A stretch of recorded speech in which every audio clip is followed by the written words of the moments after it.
मेरे प्रिय विद्यार्थियों, सोशल मीडिया के इस अध्ययन अध्यापन के इस क्रम में आपका आज पुनः हार्दिक अभिनंदन, स्वागत एवं आभार। हम पिछली क्लास में बीए प्रथम वर्ष में संचालित आधुनिक काव्य के महत्वपूर्ण कवि अयोध्या सिंह उपाध्याय हरिओद की रचना प्रिय प्रवास में संकलित श्याम संदेश का अध्ययन कर रहे हैं। उसी कड़ी में आज आगे हम पद संख्या 5 से अध्ययन करेंगे। तो आइए चलते हैं इस अध्ययन की यात्रा पर। आप अपनी स्क्रीन पर देख पा रहे हैं पद संख्या 5। है प्यारी और मधुर सुध और भोग की लालसाए, कांते लिप्सा जगत हित की और भी है मनोज्ञा।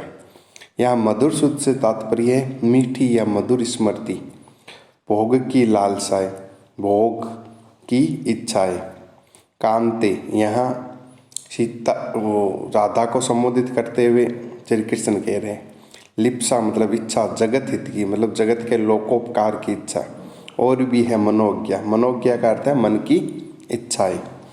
उद्धव राधा जी को श्याम अर्थात श्री कृष्ण का संदेश सुनाते हैं कि हे राधा, श्याम ने कहा है कि मेरे हृदय में राधा के साथ बिताए प्रेम बंधन की मधुर स्मृतियाँ हैं।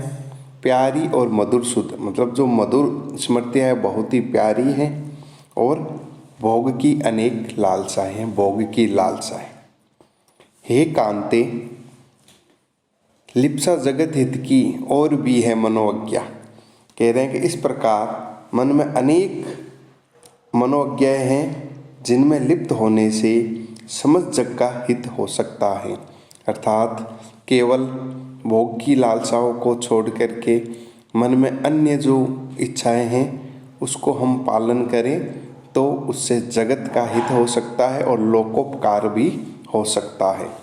इच्छा आत्मा परम हित की मुक्ति की उत्तमा है। वांछा होती विसिद्ध उससे आत्म उत्सर्ग की है।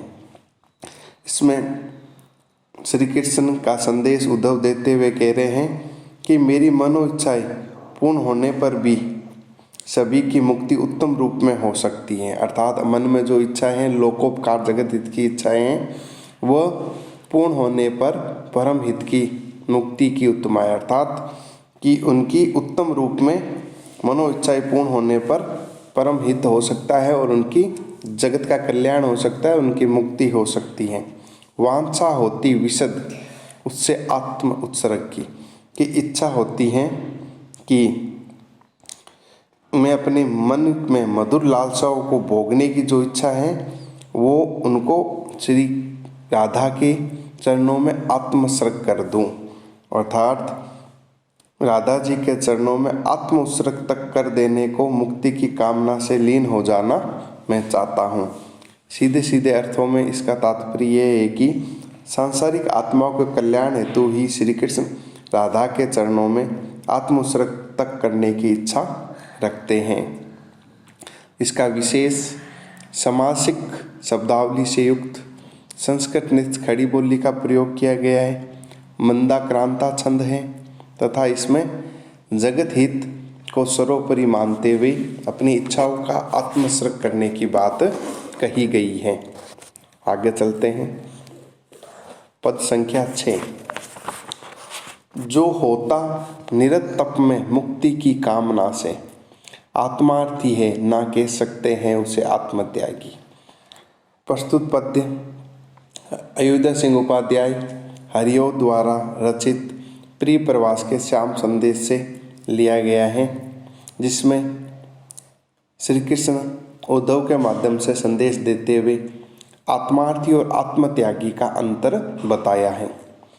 श्री कृष्ण के अनुसार उद्धव संदेश देते हुए कह रहे हैं कि है प्राण प्यारी राधा, कि इस संसार में दो ही प्रकार के व्यक्ति हैं, लोग होते हैं। एक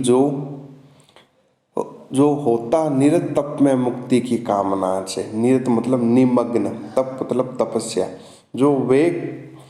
जो कि केवल अपनी सुख या मुक्ति की कामना से ही तपस्या में निमग्न होता है, उन्हें सांसारिक अन्य प्राणियों से कोई सरोकार नहीं होता है, वह निश्चय ही आत्मार्थी कहे जाते हैं, उन्हें आत्मत्यागी नहीं कहा जा सकता।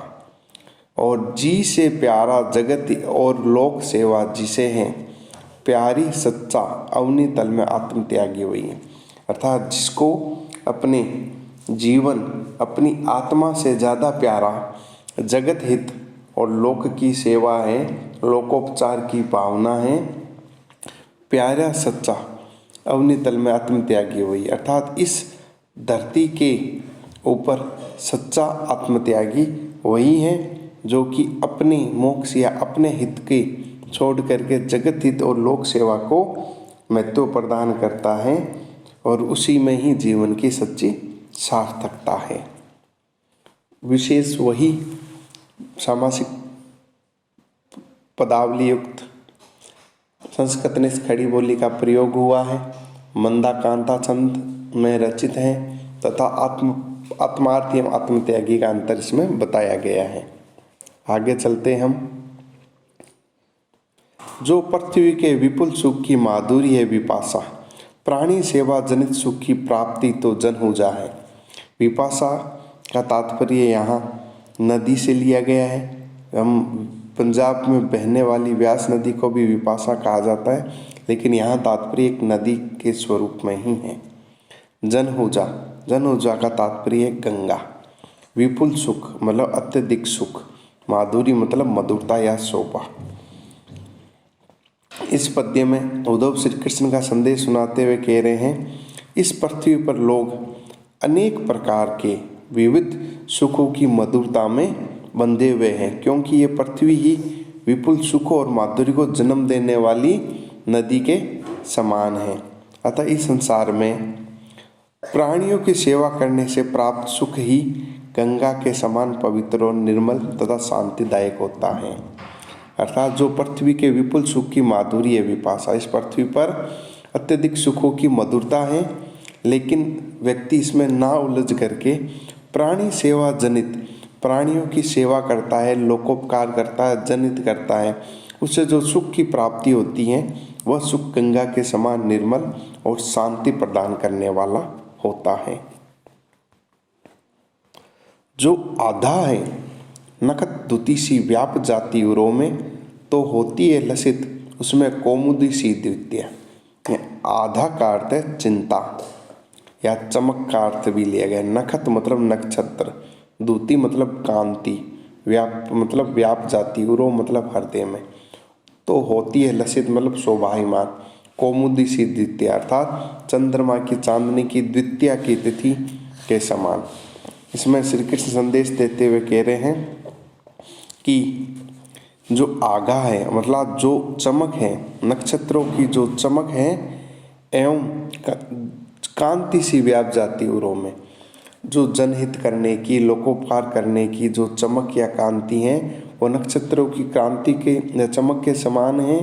वो शीघ्र ही उसकी कांति मनुष्य के हृदयों में विद्यमान हो जाती हैं या व्याप जाती हैं, तो होती है लसित उसमें कौमुदी सी द्वितीय, तो उसमें हृदय के आकाश के समान निर्मल और स्वच्छ, जिसमें द्वितीय के चंद्रमा की सी कांति, चमक एवं प्रेमपूर्ण प्रकाशमान रहती हैं। अर्थात मनुष्य को हृदय को स्वच्छ रखते हुए प्रेम का प्रकाश, उसकी चमक नक्षत्रों की भांति संपूर्ण लोक में फैलानी चाहिए।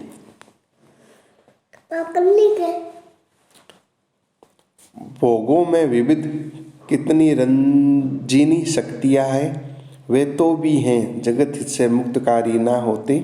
सच्ची यो है कलुष उनमें है बड़े क्रांतिकारी, पाई जाती लसित उसमें शांति लोकोत्तरा है। भोगों में है विविध कितनी रंजनी शक्ति, रंजनी मतलब मनोरंजक या आह्लादकारी या मुग्धकारी, वे तो भी हैं जगत इससे मुक्तकारी न मुग्ध करने वाले, मुग्धकारी मतलब मुग्ध करने वाली। कलुष का तात्पर्य कालिमा, क्रांतिकारी का अर्थ है थकान बढ़ाने वाली, लसित का अर्थ है शोभायमान, लोकोत्तरा का अर्थ है अलौकिक। इसमें उद्धव श्री कृष्ण का संदेश देते हुए कह रहे हैं कि भोगों में भी विविध कितनी रंजनी शक्तियाँ हैं, अर्थात के विभिन्न भोग विलासों में भी अनेक प्रकार की मनोरंजक या आह्लादकारी हृदय को आनंदित करने वाली शक्तियाँ होती हैं। वे तो भी हैं जगत हित से मुक्तकारी ना होते, और यदि मनुष्य जगत हित के लिए इन मुक्तकारी शक्तियों के बंधन में नहीं बनता है तो वह शक्तियाँ सत्य सिद्ध होती हैं और उनमें कलुष नाम मात्र को भी नहीं आ पाता, अर्थात बुराई नहीं आ पाती हैं। वो हमेशा सत्य, निर्मल और पवित्र वो शक्तियाँ होती है अगर व्यक्ति जगत हित में उनके प्रति मुग्धकारी नहीं होता है। सच्ची यो है कलुष उनमें है बड़े क्लांतिकारी। सच्चाई तो यह है कि अगर मनुष्य उन मुक्तकारी आह्लाद करने वाली शक्तियों का बंधन में बंद करके आनंद लेने लगता है तो ये शक्तियाँ बड़ी ही कालिमा युक्त क्लांतकारी अर्थात मनुष्य को थकान भरने वाली एवं उसका विनाश करने वाली प्रतीत होने लगती हैं। पाई जाती लसित इसमें शांति लोकोत्तरा। अगर व्यक्ति उसमें निर्लिप्त न रह करके जगत हित में काम करता है तो यही रंजनकारी शक्तियाँ अलौकिक आध्यात्मिक शांति की सूचक बन जाती हैं और मनुष्य को शांति की प्राप्ति होती है और लोकोत्तरा अर्थात अलौकिक शांति की प्राप्ति होती है और जगत हित और लोकोपकारी कार्य करने में भी वह सक्षम हो जाता है। प्रस्तुत पद्य की भाषा समासिक पदों से युक्त संस्कृत नृत्य खड़ी बोली है। मंदाक्रांता छंद का प्रयोग किया गया है और आह्लादकारी शक्तियों की वर्जना करने एवं जनहित में निरत रहने की बात कही गई है।